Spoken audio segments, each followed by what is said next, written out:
Several years ago, Judy met a remarkable woman and her husband who'd come through a very tough time, in fact, a life-threatening time. Yes. And in that process, this couple learned some things they wanted to share with the rest of us. And now they have even more to share. The woman I met in 2006 was Cheryl Greene and her husband, Dr. Alan Greene, an author and pediatrician at Stanford University. Since meeting them, Alan has become a nationally recognized organic nutrition expert, and their personal story has an even more powerful message today. Back in 1995, we started a website just to answer questions for the parents that were in my practice.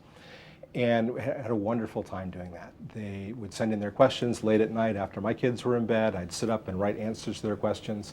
The site launched in 1995, and by early 1996, we had visitors from all over the planet.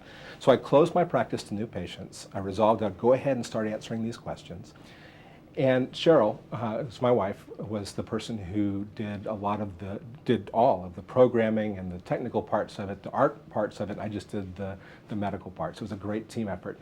And at one point in early 1996, turned to her and said, "I can't even imagine being any happier. It's just so perfect. We're in the right place at the right time."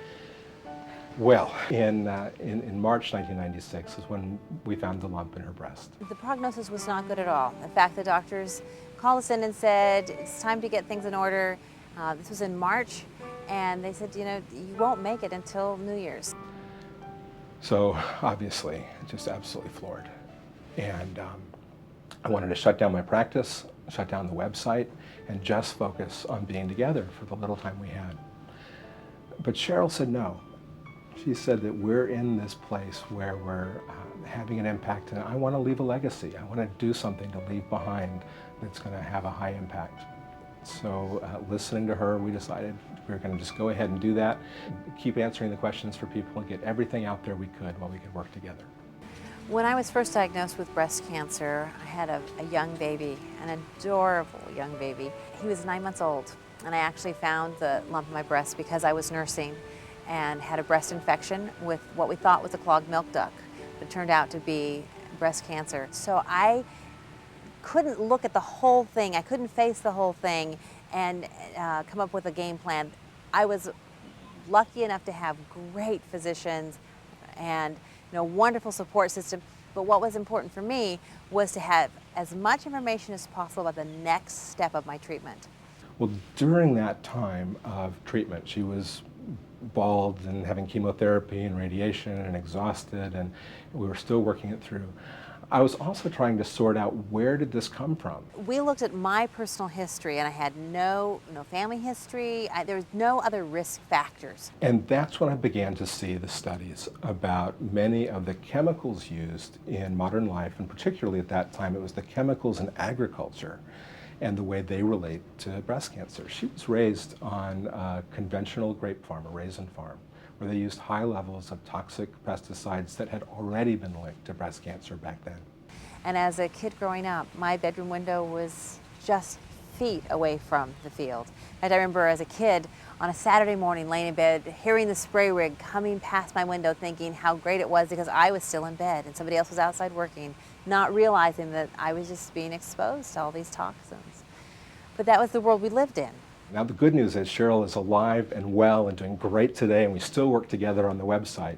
But that started us on a journey of paying attention to the chemicals in the world around us and the impact they have on our health, our family's health, and on kids' health everywhere. It really took a while to look at all these different aspects of our lives. 20th century America, we were so used to chemicals, everything.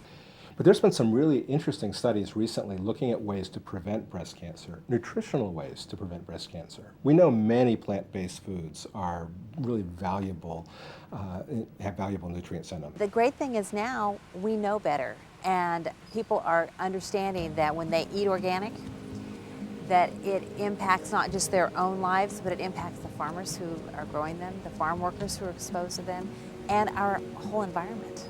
And we don't use anything that's not organic. I have no evidence of disease for 10 years. I'm very lucky, I'm very blessed, I'm very fortunate. I know that a lot of it was the treatment I had, a lot of it was the support group that I had, And then after I was done with all the treatment, changing my lifestyle. Every bite of food you eat is an investment in your future, or it's a debt you're taking out. So make sure you're investing when you go to the grocery store. I think that the big advice is that don't become overwhelmed by having to change everything at once. That a lot of times we don't make any change because it seems like it's too much, but every step that you take is a step in the right direction. I recently checked in with Cheryl, who I'm very pleased to report continues to feel great. She now has a very specific recommendation for all of us when it comes to taking the first step to protecting our health. When you're shopping, choosing just 1 out of every 10 items organic at first is a great way to start. And then when you're comfortable with that, go to 2 out of 10 and then 3 out of 10 and do what's comfortable for you.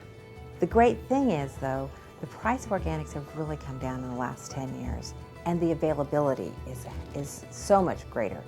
Now you can buy organics in most grocery stores. For people who are ready, they've embraced organic foods, they're ready to move on to the next step. The thing that we did, we started looking at household products, cleaners, laundry detergent, the things you clean your windows with, and we look for cleaners that are upfront about what's in the product so we can tell what's there. And the next step was also looking at what we put on our bodies and cosmetics, because there's lots of things hidden there as well. So if you take a little step, you're that much healthier. You take a big step, that's great too. For me, the meaning of Cheryl's story comes down to one thing. How many chemicals do you want to put in your body every day? The answer is as few as possible. Yeah. Well, the good news is that organic products are now much more available and affordable. So switching to organics is really something we can all do.